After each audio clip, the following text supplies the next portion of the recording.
ngasi tang mari June 2021 gi aigi ayuki insang gi amta hajarake ayu je pung mapan hele kari hele ay pung mapan makai tadringi manung idai sak sara badawni aduna yang aigi mathen sim yam yengbiyo chini naw kai ay marup mapang sing hai tare ay bunung sibiba sing mung te yengbiyo aigi ngasi gi mathel ase sina raw makak makak lelaga yai baduni sina thumyapi maida lawraga koigi sak tanghan baduni aduga sina koigi loken khamen leire khamen khara hai tare sina sanam leire sina mo telhau leire sina sak pokpagi koigi sampra hai tare sak pokpaga masi masung ani se koina sagani sina haksang yam dai san yam phaba aduna sina sebot iron bani mayang maton kitang thae ko adu sina muk koigi hawai mubi je koina khairaga hai tare khairaga thong badun to hawai mubi tang khai thong bado ada koina kaigum masida hauna masan hai tare hawai mubi kok thong je hawte aduna masida koina kaigum khara thai posak khara haibadi khamela sinba chiju khamela sinba sobsi kaya hawte masa khoigi loken khamen masa amalai bani masum baje koina yam dabida magi thaiba thongiba injang dogi matungina khara thakta to sumbaje koina khoigi hujiki वाइदिक मतुंग या थाप तारे अदुगा सुमनगी nga je khone phangtha thak pe adi masideida ngamu leiro thakadaba ngamu leiro thakadaba ne masideida adegi nga pema go ngamu ro leiro gum thakadaba masida koina nga kha thak pe adi koi nga kha ari ba koi gi leidana du thak pe adi more nga da samru thak pe ya kanu do koi gi more nga da koi gi khata khata thok du thak pe adi more nga dum khan myam le aduna khwai more nga na tabi ko india gi oina khoi sida loken na phaja ba hai tare nga pema yam dabni kilo da masi lupa kaino hoktani satru kokta pi bani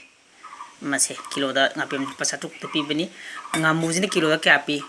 lupa lisingam sani pi bani siso nga mukang baje leirok je kang bada lisingam sani pi bani ana sin nga mulay ong nitu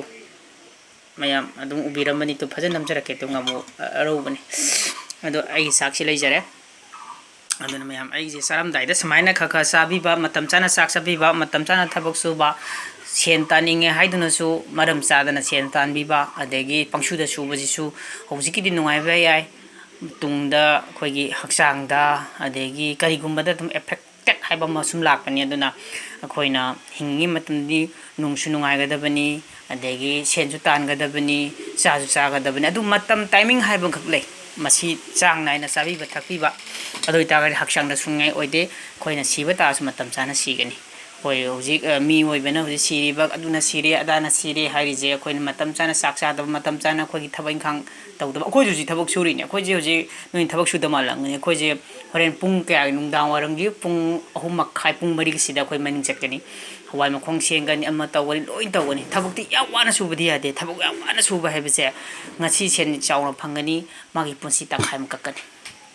aduna engbiyo sumaina mayam ju sumaina in haiba suggestion ji inbiyo tung koina punsina nungsang sang legi haitaragadi basi sang legi haitaragadi sumaina sak matam naina sabiyo adu aphabasin jak sabiyo si kaisu yam pisanate je chumunoina suriba mayam dudona leiraga dum phangapot ngaktane se adu sumaina sang nain tawbiyo thabak da supangsu sugi haina khanbirunu paisa ji tam lakpani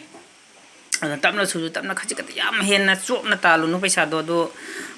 paisa gi de dum tam lakjabani to sumaina haw kha sa thokse masi yamna changu ba se na te mase thumyak pi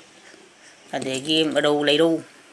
tilhau chanam yam taung ponate adegi samprasi yumda pungba pon ngakte yumda pukhi le di singa thada be hoi thumyak pi de khon leiru bani ko hindi pukhi de phabane du yai thokpane adu pukhi leira bani na dum nga sa ka dum thada be are degi sebor ka yumda thaba ya mayang thon yum gi ngaktani si hawandi yum gi ni ngamu yum gi ayokpa hadi khoina pukhi thada pukhi de phaba ngakte leiru bana chade hoi nga pe ma jibdi leiru re ko sengna nga pe ma sige nga pe ma jibdi leibani adu se